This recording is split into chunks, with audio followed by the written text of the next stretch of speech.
Hey everyone, in this video we'll learn how to graph exponential functions. So let's write down the exponential function f of x equals 2 to the power of x. Now before we actually get to graphing this, let's just take a look at this function. It's 2 raised to the variable x. So as x gets bigger, then of course the function gets bigger. And if we rewrite this, f of x equals 1 plus 1x, 1 plus 1 to the power of x, then it looks a lot like the compounding formula that we've used in previous videos, where we have a 1 plus here, and we have the rate of growth right here. So our rate of growth, this 1, that means our rate of growth is 100%. And we know this is growth because we're using addition. So because we're using addition, this is a growth. This is an exponential growth formula. So it's growing 100% for every change in x. So, okay, 2 to the power of x. How do we do this? How do we graph it? So, let's go ahead and just find f of 0. F of 0 is 2 to the power of 0, which is 1. So we start at 1. 0, comma 1 is right here. And then we can keep going. F of 1 is 2 to the power of 1, which is 2. So we go 1, comma 2.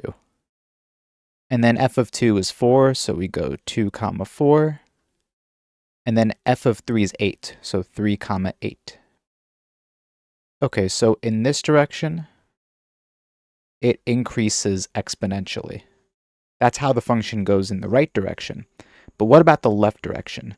What is f of negative 1, for example? So f of negative 1 is 2 to the power of negative 1. But remember, when we have negative exponents, this is really just 1 over 2 to the 1, which is a half, 1 over 2. So we have negative 1, comma a half. So negative 1, comma a half right there. And then one more, f of negative 2. So f of negative 2 equals 2 to the power of negative 2, which is just 1 over 2 squared, which is just a fourth. So we have negative 2, comma a fourth. We have that point. Negative 2, comma a fourth, which is even closer to the x-axis. And basically, it actually never touches the x-axis. It gets infinitely closer to the x-axis, infinitesimally closer, but it never actually touches the x-axis. So that makes the x-axis right here, the x-axis is an asymptote. It is a horizontal asymptote at y equals 0, or the x-axis. So every exponential function has a horizontal asymptote. It has an asymptote, and the reason why this exponential function has an asymptote is because 2 to the power of any number will always be a positive number. It will never give you a negative number, and it will never give you 0. No matter how negative you make the exponent, no matter how much you go towards negative infinity, you will never reach 0. You will get a very, very tiny number that's close to 0, but you will never get to exactly 0. So that is how you draw this exponential function. That's how you graph it. And let's go ahead and talk about a different exponential function. So let's go ahead and erase all this. And let's draw a different function, g of x. So let's say we have g of x, which equals 0.5 to the power of x. So 0.5 to the power of x. Now the base, remember the base in f of x, it was greater than 1. So if the base in your exponential function, if it's greater than 1, then it's growth. But if it's less than 1, then it's called decay. So in our case, our base is 0.5. So this is not a growth function. This is an exponential decay function. This is decay, which means it will get exponentially smaller and smaller.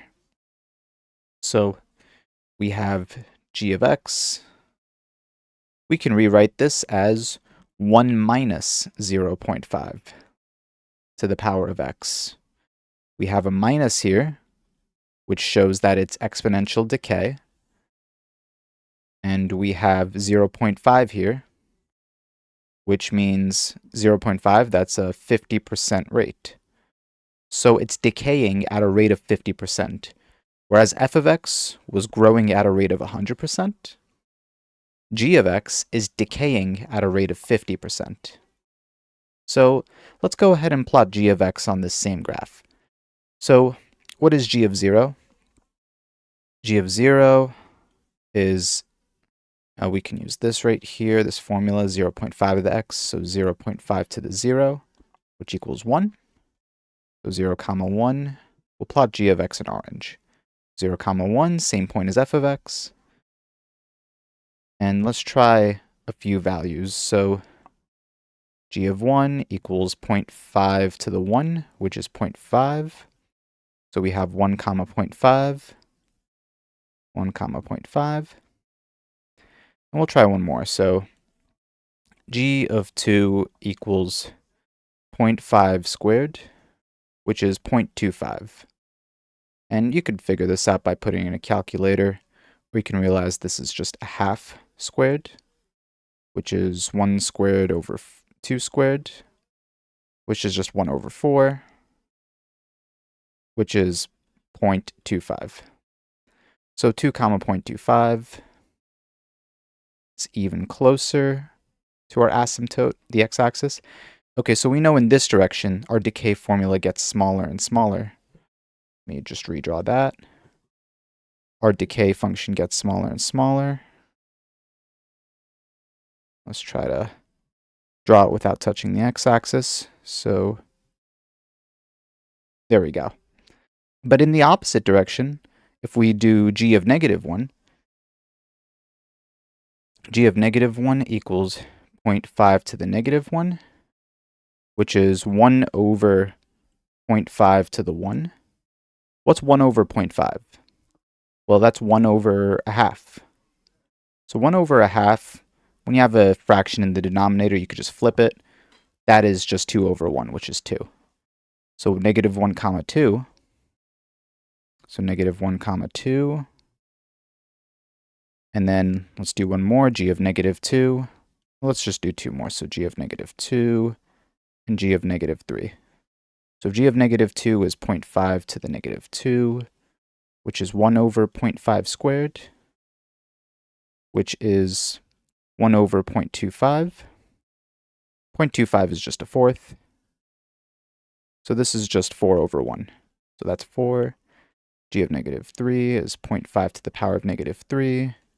So 1 over 0.5 to the third, or 1 over 1/8, which is 8. So negative 2 comma 4 and negative 3 comma 8. Negative 2 comma 4. Let me erase this. Negative 3 comma 8. There we go. So we have the rest of the function. Let me just try again. Perfect. So g of x is here in orange, and f of x is here in blue. So f of x is exponential growth, and g of x is exponential decay. They both have the same asymptote at y equals 0, and the asymptote of an exponential function by default is the x-axis, y equals 0, but it will shift with any vertical shifts in the function. So if the function is vertically shifted up or down, then the asymptote will also shift up or down as well. So let's talk about the domain and range of these. So the domain of an exponential function, so the domain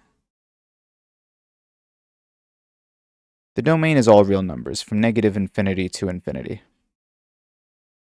Now the range of an exponential function, so the range of an exponential function, if you have f of x equals a to the x, where a is just a number greater than 1. So a is greater than 1. So if you have an exponential function in this form, or a is greater than 0 rather, a is a positive number, then your range will be from 0 to infinity, not including 0. And again, with any vertical shifts, then your range will change.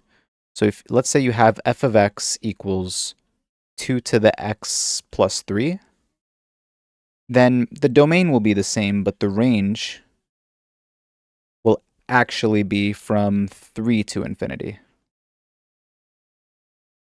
So with any vertical shifts in your exponential function, it'll change the range, and it'll also change where the asymptote is. So the asymptote right here happens to be at y equals 3.